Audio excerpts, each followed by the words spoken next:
guys, I'm Alex. I'm Jason, we're the Table Monkeys, and today we are going to talk about the GOAT. Yes, John Brzenk. Obviously he's got his upcoming match with Devin Larratt. It's getting pretty hyped right now. Just had that practice with Michael, so that's got everybody talking. And he's had those 3 previous super matches, all in pretty rapid succession. All wins for John, obviously. Obviously, all improvements, each one getting better, and obviously, like, he's had a target. Maybe he's been planning on Devin for a while, I don't know, but he's definitely making progression.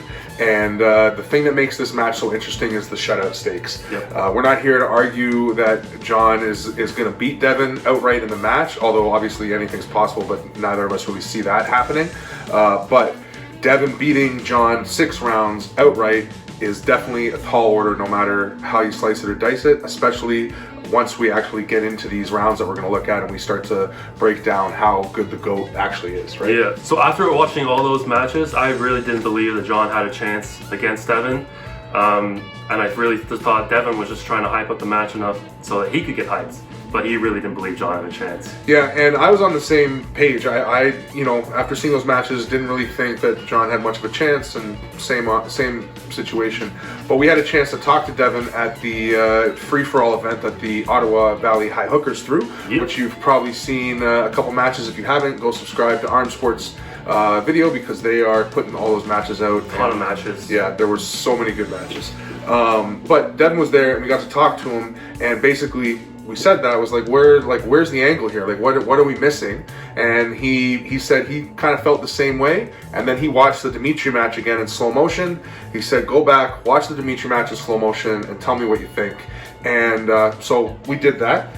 And there's definitely some things that we missed in that match. And that led us to go look at the Paul Linn match and the Chance Shaw match. And we just want to go over 3 different rounds. So the first round of the Dmitry match, the second round of the Paul Linn match, and then the final round of the Chance Shaw match. We're going to look at those in slow motion and really break down what John's doing in the hand, right? Because in talking to Devin, one of the things I asked, because we've never had the opportunity to grip up with John, obviously, hopefully one day we do, but you know, what is it that's so amazing about his hand? Like, is it his flexion, his rise? What is it that just makes it so unstoppable? And Devin's answer was that it's just so complete. It's perfect in the sense that every aspect of it is there, and he always makes the right decision. That was Devin's other point. That's why he's the perfect storm, because he's so versatile. He can go in any which direction. So when he gets puts up against Chance or Dmitry, these super crazy top rollers, maybe he can't hook, but he can top roll with them and fight different ways to find a gap, find a hole, find the path of least resistance. Exactly, find the way to win, basically. Yeah. And he just proves how much it is a fight sport, how much it is a martial art, and that's kind of what we want to break down with these 3 rounds here. So let's get into it with the first round. So this is round 1 of Dmitry versus John. Here we go. All right, here we go, round 1 with John and Dmitry. We're starting with the out of the strap slip, because a lot gets told in this slip.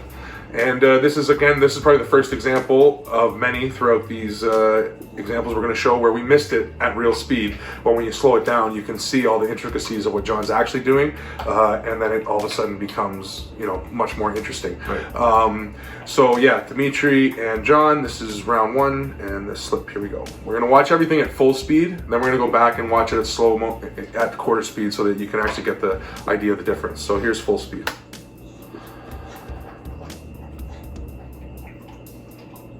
Slip. And at full speed, it kind of looks like John loses his wrist, right? It looks like he might be fighting high with Dmitry, and Dmitry outrises him, and his wrist buckles.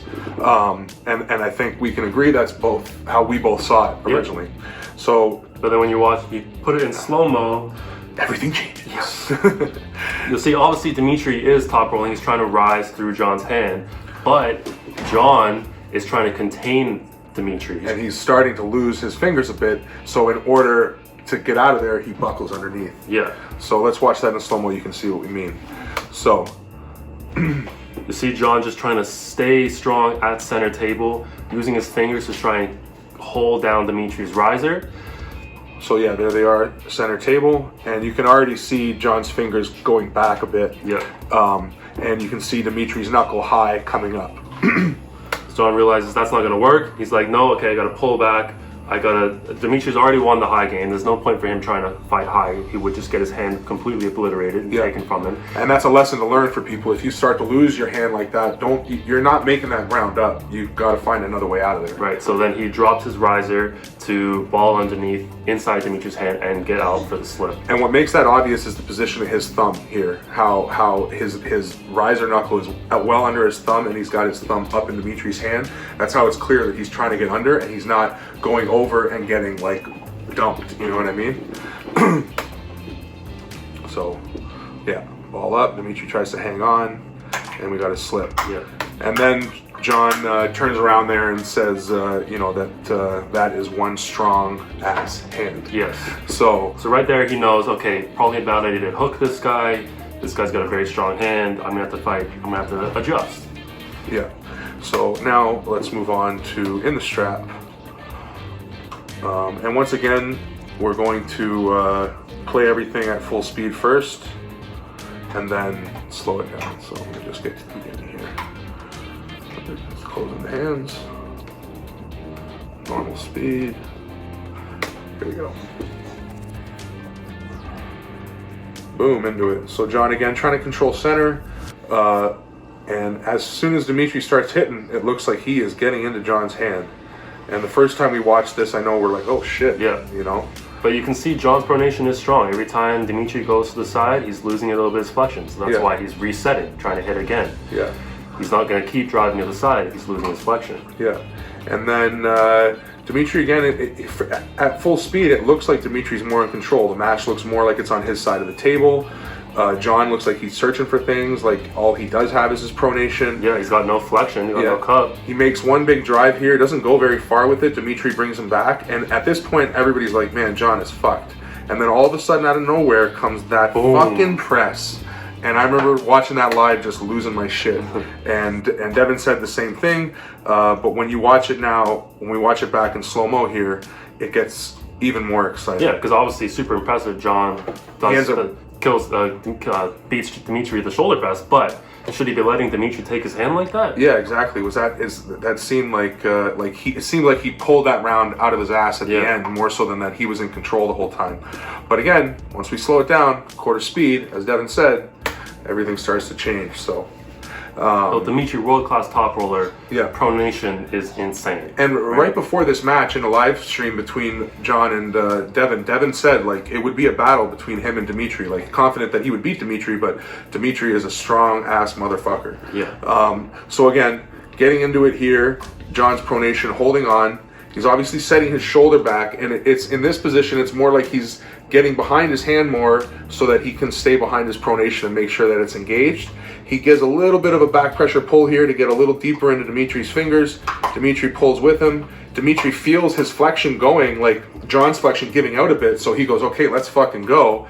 Starts hitting hard, and John just weathering the storm. Yeah, what's rule number 2? Don't take what's being given to you. Exactly. And Dmitry is taking the bait. Yeah. And John just giving it to him, letting him burn out his pronation. And don't fight a losing battle, right? So John can feel how strong Dmitry's pronation is. He already tried to set a hook out of the strap. He realizes it's not worth battling him there until he's fatigued that pronation a bit.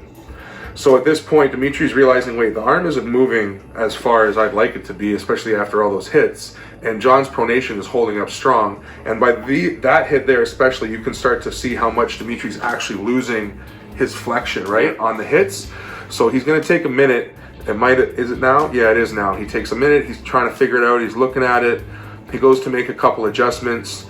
John, again, just a little bit of back pressure to stay in Dmitry's fingers. And this is where it becomes obvious that John's in control, and he's clearly just baiting Dmitry. Yeah. Right? He's about to give up a whole fucking huge amount of space on the table. Any minute now. So they're both just kind of waiting in the center. Dmitry's like, I really can't go to the side. Yeah. Another little side hit there, but he starts to lose his flexion. So he's really lost in what to do here, and John is just staring at him, being patient. It's on the regrip. As soon as you see John open his hands, you're going to see him drop his shoulder to Dmitry's side of the table. And yeah, Dmitry making some adjustments. I feel like he's trying to feel John's pronation and find an angle there that he can get his hand in a good position on it. So here we go. There you go. John completely gives all of that space up to him. It's not Dmitry taking it. He's just letting him have it. You can see the expression on his face. Yeah. Completely calm, controlled. Just, he wants Dmitry to hit into his fingers. Yeah, and exactly, and the way he gave that up is like, here's my fingers, hit into it. Dmitry hits again, pronation is solid, and that's the look right there. Dmitry's looking at John, and he's like, motherfucker, I am fucked. And remember, at this point, at full speed, it still looks like it's not over, like Dmitry's still in control. Dmitry pulls back hard here. He stops John, what seems like center of the table again, like, oh shit. Like, world-class pronation is still there. John was losing his flexion in that hit. Yeah, he gives back some space on the table. Dmitry looking for something. And then right here, you see Dmitry kind of drag back to look for a different angle on the table. And John, so instinctively, right here, he just instinctively fills this gap. And there's jumps. That little drag. Yeah, arms going back. John goes, yeah, that's where I want you to go. Finds his pronation and presses right through it. And just world-class, next level, GOAT status. Table IQ. Fucking crazy. Yeah. So yeah, watching that, you can really see how in control John is, even though at full speed, it doesn't look like he's anywhere near that kind of control. So that match was obviously a great example of how when we watched the match the first time, we thought it was one way, and then we rewatched it in slow-mo and realized how much control John was really in that match, and how he was able to bait a world-class top roller into burning out his pronation, making a little bit of a show out of it before he eventually just drives his shoulder in and press. And the show thing is really the key part, I think, by the end of this video, that it shows is like he's the greatest, not only because he always finds a way to win, but he can, you know, show you, like, he can do it. He can put on a clinic at the same time as he's winning. He'll beat you one way, beat you another way. Yeah. He wants to defeat you on all different levels just to show his dominance. And he wants to test himself in doing so, you know, and that's where this kind of showmanship aspect of it comes in. And I think, like, this round here is the next one we're going to show is going to be Paul Linn versus John Brzenk in the second round. So round one, John just controls his hand, you know, basically as soon as Paul makes the wrong adjustment, he goes, okay, fine, and finishes him. And in that, he kind of feels out, you know, where he's strong, where he's not, where he's going to want to go, and figures all that shit out. So then round two, he decides, you know, he wants to put him in a hook and kind of play with him a bit. And it's just so impressive when you see it at full speed with Travis announcing it. It's awesome. And then when we slow it down, it gets even crazier. So we're gonna let Travis go and do all the announcing for this one, because he's obviously the best at it. And then we'll slow it down and give our input. So here we go. People playing the game, but only one can be the best. Who's it gonna be? Oh my goodness! Look at the arm strength of the greatest that has ever done it. Please keep your eyes peeled on the greatest, Mr. John Brzenk.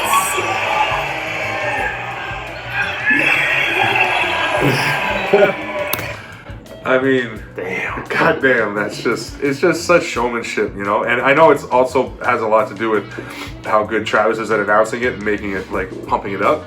But let's watch it in slow-mo and just see how much actual control the GOAT is in here, because it's pretty fucking crazy when you get down to it. Now we don't need to hear Travis's. That would be a little bit annoying. That may be a little bit too. Yeah, here we go. We're gonna go right here. Okay, so John obviously wants to put him in a hook. We saw that. We saw he's gonna put him in the hook. And I think right off the bat, this is a great example. If we use that hill, if it actually pops up, might actually happen. He's going to attack his thumb and his pronation right off the bat. It's all he's trying to do is control his thumb. You can see with his flexion here. Once he dives into it and kind of hits, that's where you see John just fully set it. Yeah, take more and more cup. Drop his shoulder forward a bit to get it on his elbow a bit. Let Paul do a couple hits, kind of like before, you know, burn out his pronation. Now this time he's actually burning it out into John's cup. Then John pulls through straight to the side, straight onto his thumb. Again, just pulling out as much pronation as possible. then you see on the adjustment here, he kind of pulls his forearm forward to get into his fingers, and then catches that adjustment that Paul made. He knew Paul was going to come forward to try to get his hand deeper. Right there again. So, back into his hands, and now he pulls back into his fingers. So first he attacked his pronation, now he's attacking his flexion more.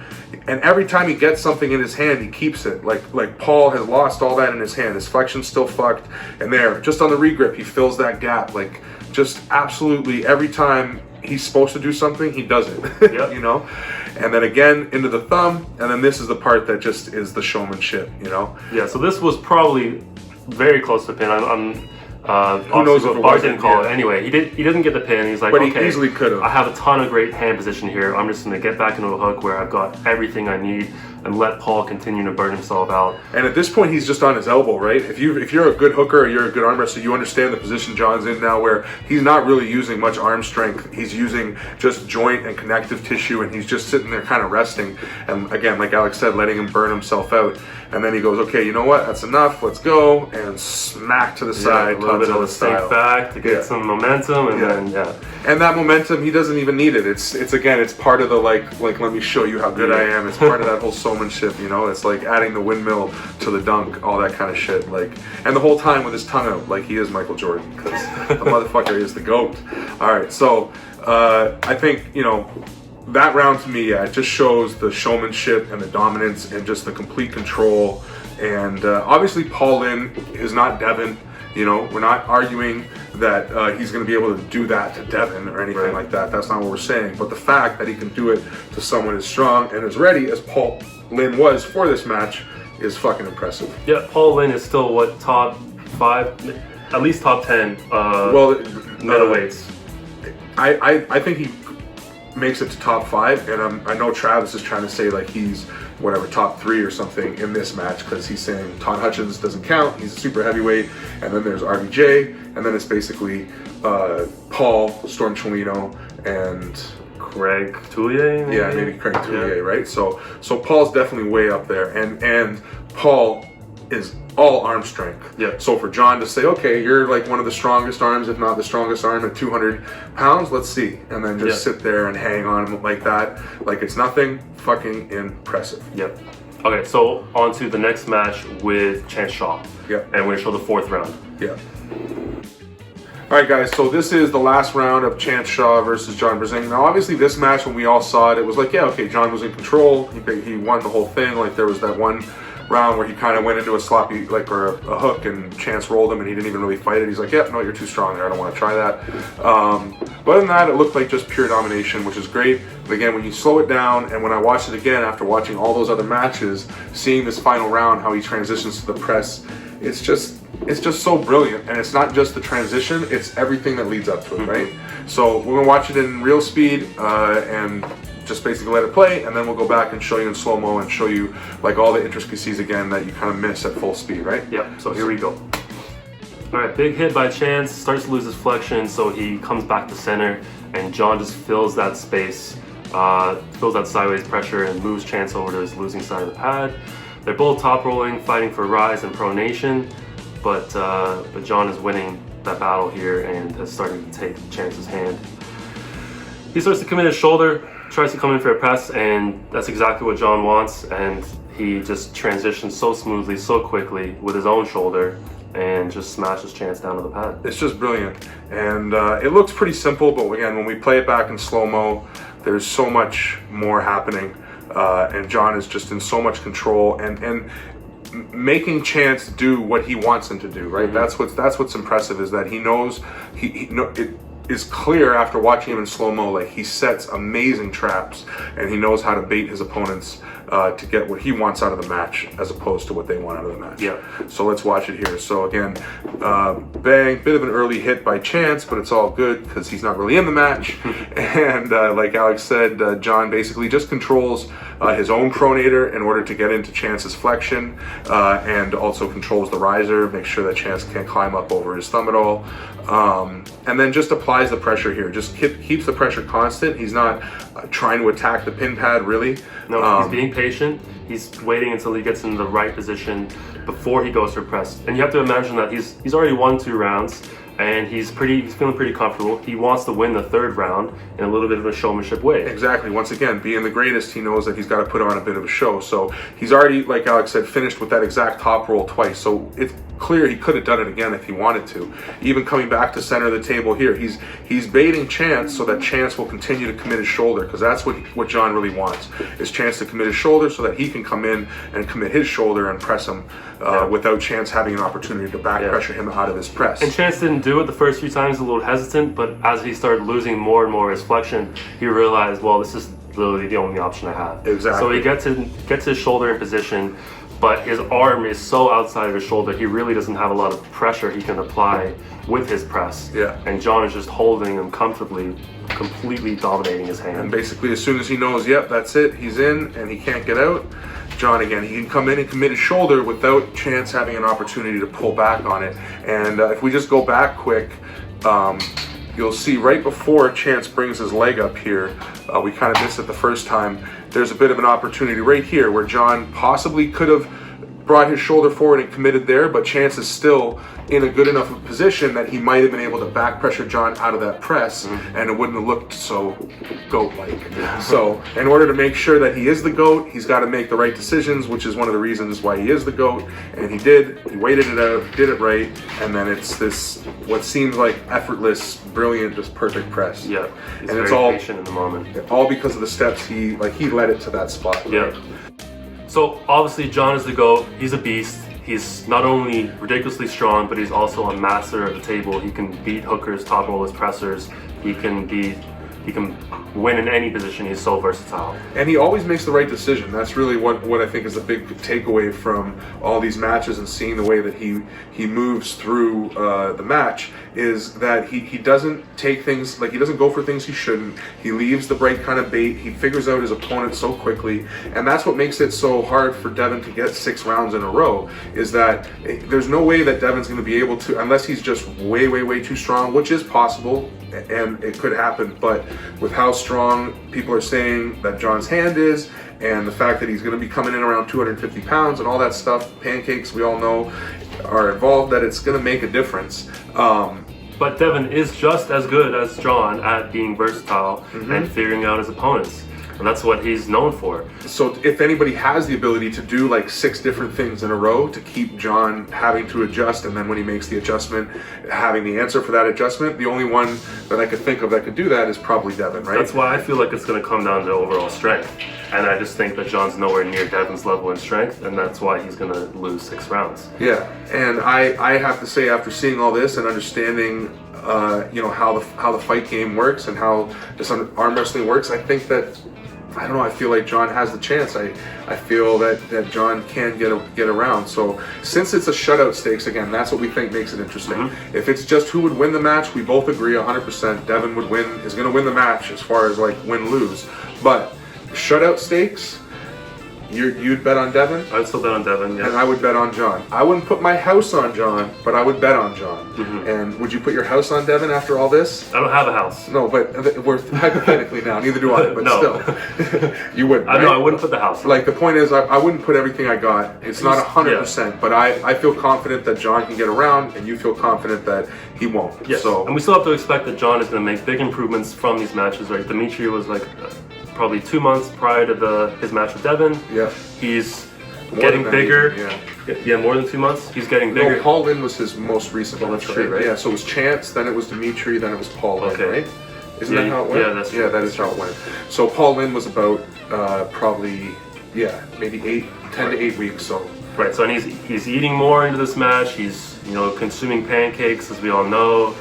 And Devin's coming off his boxing match, not as much time to prepare.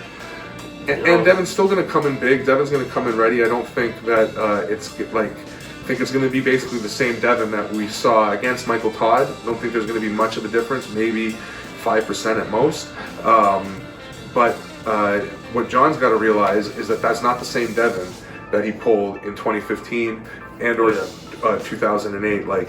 Devin has made some serious, head gains, and well, 2015 was at 225, right? Yeah. And then 2008 was he was definitely lighter back then too. And I know it's the same. Like John is bigger too. John's going to come in, like we said, around 250 on a 6'1" frame. 250 is not much different than 275, 280 on a 6'6" frame.